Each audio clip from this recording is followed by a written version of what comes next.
యువతకు పట్టినా కానీ వైసీపీ యువత పూర్వాన్ని ధర్నా దిగటం అసలు ఏం చేయాలనిపిస్తుంది? నమస్తే అండి. అసలు వైసీపీ అనే పార్టీ ప్రజలను మర్చిపోయారు. ఏదోటి చేయాలి, ఏదోటి అడావిడి చేయాలి, వాళ్ళ కార్యకర్తలు కూడా మర్చిపోతున్నారు అనే దానికి ఇలాగ మర్చిపోతున్నారు. అందరూ మాట్లాడితే మరి బెంగళూరు వెళ్ళిపోతాడు కదా. ఇక్కడ ఏదో వీక్లీ ఏదో 2 ప్రెస్ మీట్లకి 3 ప్రెస్ మీట్లకి రావడం. అంతకుముందు అయితే స్పెషల్ ఫ్లైట్లు వెళ్ళేవారు, ఇప్పుడైతే మరి జనాలతో పాటు కలిసి వెళ్తున్నారు. జనాలు మర్చిపోతున్నారు అనే ఉద్దేశంతో యువత పౌరు అని పెట్టారండి. ఇప్పుడు యువత పౌరు అని అంటే అప్పుడు వైజాగ్ లో ఒకసారి యువత పౌరు అని చెప్పి ఉత్తరాంధ్ర అని చెప్పి యువతను తీసుకొచ్చి 40 సంవత్సరాలు 50 సంవత్సరాలు అని తీసుకొచ్చి వైసీపీ యువజన విభాగం అని చెప్పి పెట్టారు. ఆ యువతను తీసుకొస్తారా, లేకపోతే నిజంగా యువత పౌరు అని అంటే ఎవరికైతే డబ్బులు పడలేదో, కాలేజీలో ఇబ్బంది పడుతున్నారో వాళ్ళు వచ్చి ధర్నా కూర్చుంటారు అనేది రేపు మనకు తెలిసింది.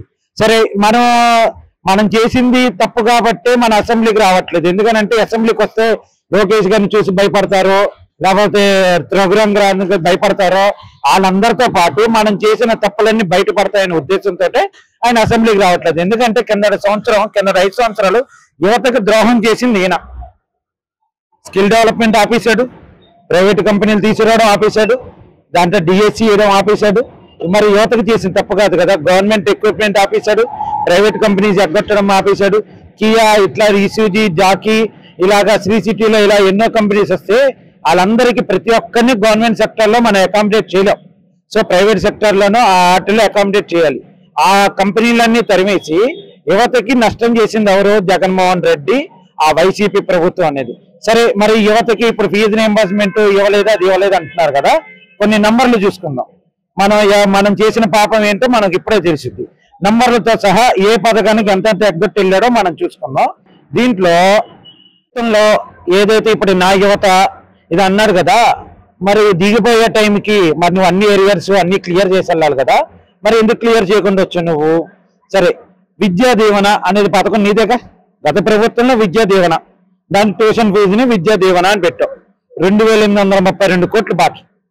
దాంతో హాస్టల్ ఫీజు, వసతి దీవెన, అది మీ పథకమేగా. ఎంత పెండింగ్ అండి? 989 కోట్లు.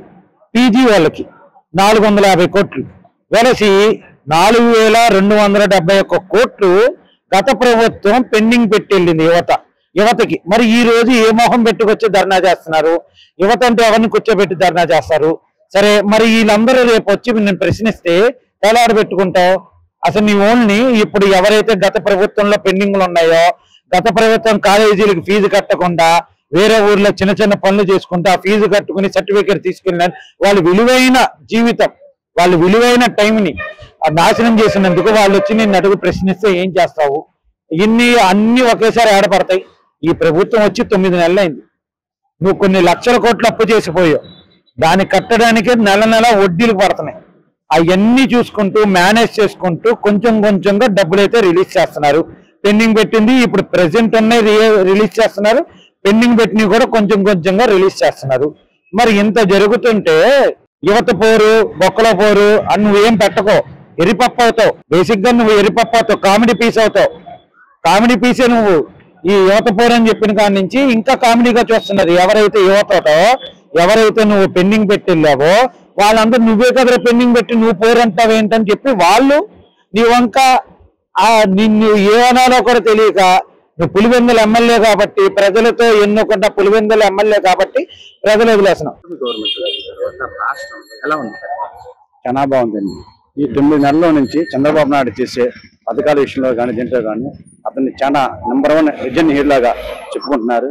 మొన్న వరద బాధితులో కూడా అతను శ్రమించి చాలా కష్టపడి ఈ రోజు అతను చేసిన అంత వయసులో కూడా చంద్రబాబు నాయుడు చేసే విషయాన్ని ప్రతి ఒక్క పార్టీ సంబంధం లేకుండా అన్ని రకాలుగా కూడా అతను చాలా బాగా చేశాడు. అతను ఒక అనుభవాన్ని కూడా ఈ రోజు ఆంధ్రప్రదేశ్ లో ఉన్న మన ఒక తెలుగు ప్రజలు కూడా చాలా వరకు అతన్ని అనుభవాన్ని ఇప్పుడు గవర్నమెంట్ వచ్చింది, జగన్మోహన్ రెడ్డి అంటారు ఈ గవర్నమెంట్ లో ఇచ్చిన హామీలు ఇంకా అమలు చేయలేదు, అది ఇదని మాట్లాడుతున్నారు. అంటే ఇప్పుడే ప్రభుత్వం కానీ ముందు కాలం అన్ని చేస్తూనే ఉంటాడు. ఈ రోజు ఉంది, మొన్న దాకా గ్యాస్ ఉంది, అది విడుదల చేశాడు. అదే విధంగా రేపు పొద్దున్న బస్సు అంటున్నాడు, అది చేస్తున్నాడు. రేపు పొద్దున్న మళ్ళీ అమ్మ ఒడి కానీ ఇది కానీ అది ఆల్రెడీ స్టార్టింగ్ లో ఉంది, అయిపోయి వచ్చే అవకాశం మెయిన్ ఇస్తామని చెప్పి అంటున్నాడు. ఈ రోజు మా నాయి బ్రాహ్మణులకు కానీ బీసీ కార్పొరేషన్ లోన్లో కానీ చాలా గొప్పగా ఇస్తున్నాడు. మేమందరూ దానికోసం ప్రత్యేకంగా వచ్చాము. అంటే బీసీలకి పెద్దపీట వేస్తున్నాను నేను జగన్మోహన్ రెడ్డి గతంలో చెప్పాడు, దాని మీద మీరేమంటారు? అంటే వేసాను సరే, అతను తీరు వేరే ఇతను తీరు వేరే అండి. అది వేరే. ఇతను మాత్రం ముందు నుంచి కొంచెం చంద్రబాబు నాయుడు అనేది చాలా విధంగా చేసుకొస్తున్నాడు. ఇతను కార్పొరేషన్ లోన్లు కానీ డైరెక్టర్లు కానీ బాగా ఇస్తానికి ఒక సబ్జెక్ట్ గా గుర్తుదారులు కాకుండా ఒక పారిశ్రమగా పెడుతూ అందరికి 5 లక్షలు 10 లక్షలు ఈ రోజు మాకున్న 5 లక్షల రూపాయలు ఇస్తానికి అందరినీ పెట్టి కార్పొరేషన్ లో కాకుండా మామూలు బీసీలకి ఇస్తానికి చేస్తున్నాడు. అతను ఇచ్చిన దానికి చాలా తేడాగా కనబడుతుంది. అంటే ఇప్పుడు బీసీలకి ఇప్పుడు గతంలో లోన్లు అయ్యి శాంక్షన్ అయ్యి అసలు మీకు లోన్లు వచ్చినాయి? అవి శాంక్షన్ అంటే మామూలుగాను అని తప్పే కానీ అంత పెద్ద ఉపయోగకరం ఏం లేదు. ఇస్తానికి ఇచ్చాడు కానీ అది పెద్ద ఉపయోగం ఏం లేదు. ఇతను ఇచ్చేది ఒక షాప్ పెట్టుకున్నాడు కానీ దేనికైనా సరే అందరికీ దాంతో పాటు మనతో పాటు 10 మంది బతకాలి ఉండాలి, మాతో పాటు ఉన్నారు జీవనోపాధి చేయాలి అని ఒక ఆదరణ పథకం ఎలా ఇస్తున్నాడు.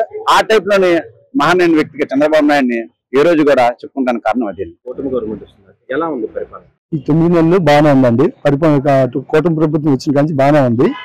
అనుకున్న పథకాల మీద మొన్నేమో గ్యాస్ విడుదల చేశారు. రేపు పండుగ వెళ్ళిన తర్వాత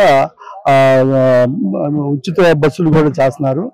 అలాగే ఇప్పుడు ప్రజెంట్ మా నాయి బ్రాహ్మణులకి బీసీల తరఫున లోన్లు కూడా ఇస్తారని మాకు ఒక అమౌంట్ కూడా కేటాయించారు. దానివల్ల మేము కూడా లోన్లు ఇయ్యాల నుంచే ఓపెన్ అయినాయి కాబట్టి అప్లికేషన్ పెట్టుకుందాం అని అనుకుంటున్నాం. అంటే ఇప్పుడు బీసీలకి గత గవర్నమెంట్ ఎలా ఉంది, ఇప్పుడు ఎలా ఉంది? బీసీ గత గవర్నమెంట్ ఏం లేదు సార్. అసలు మాకు బీసీలకి లోన్ రాలేదు. ఈ గవర్నమెంట్ రాకముందు ఇంకో తెలుగు పాత గవర్నమెంట్ ఉన్నప్పుడు అప్పుడు లోన్లు ఇచ్చారు.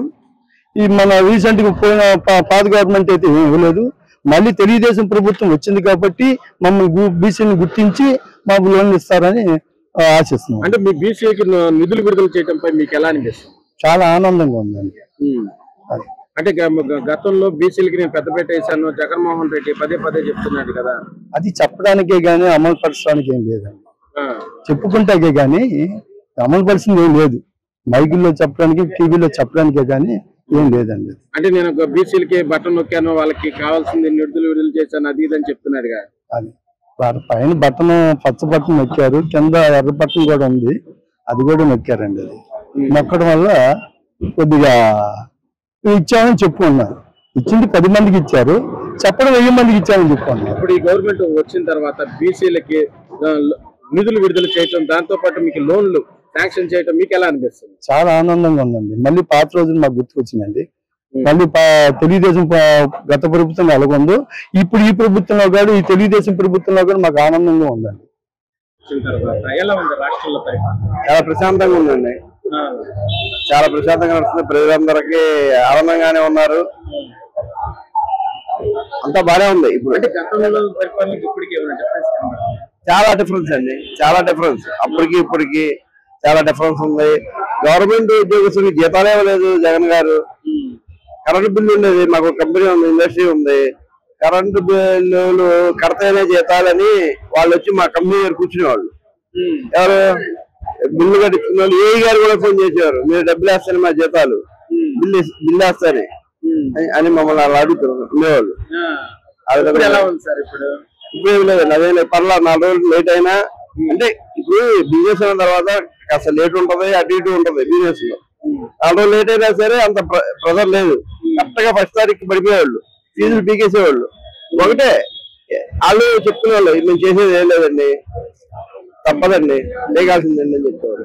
అంటే సార్ ఇప్పుడు జగన్మోహన్ రెడ్డి అన్న నేను ఇప్పుడు మళ్ళీ ముఖ్యమంత్రి అవుతాను అది ఇదని మాట్లాడుతున్నారు. ఆయన ఉంటే మళ్ళీ ముఖ్యమంత్రి అవడం ఇంకా ఛాన్స్ ఉంది. 11 సీట్లే వచ్చింది. అంటే మళ్ళీ వచ్చి ఎలక్షన్ ముఖ్యమంత్రి అవుతారు అది ఇదని అంటారు. అంత ఛాన్స్ లేదండి. ఇక ఆయన ఛాన్స్ లేదు. ఎట్లా ఛాన్స్ ఉంటుంది? ఎవరో ఆయన ఇచ్చిన డబ్బులు తీసుకున్న వాళ్ళు ఎవరో అనుకున్నారన్న వాళ్ళలో కూడా 50% లేరు. ఏది అంత ఆయన దగ్గర తాయిలాలు పొందిన వాళ్ళు వాళ్ళైనా 50% వచ్చారు కదా. ఏం లేదు. అంటే ఇప్పుడు సార్ జగన్మోహన్ రెడ్డి ఒక మాట అన్నది, రాష్ట్రాన్ని అప్పుల పాలు చేసేసారు ఈ కూటమి గవర్నమెంట్ అది ఇదని. అప్పుల పాలు చేయడం ఏంటి? ఆయన చేసిన అప్పుల్ని ఏళ్ళు తీస్తున్నారు కదా. అందరు జీతాలు టయానికి ఇస్తున్నారు, అప్పులన్నిటికీ వడ్డీలు కడుతున్నారు.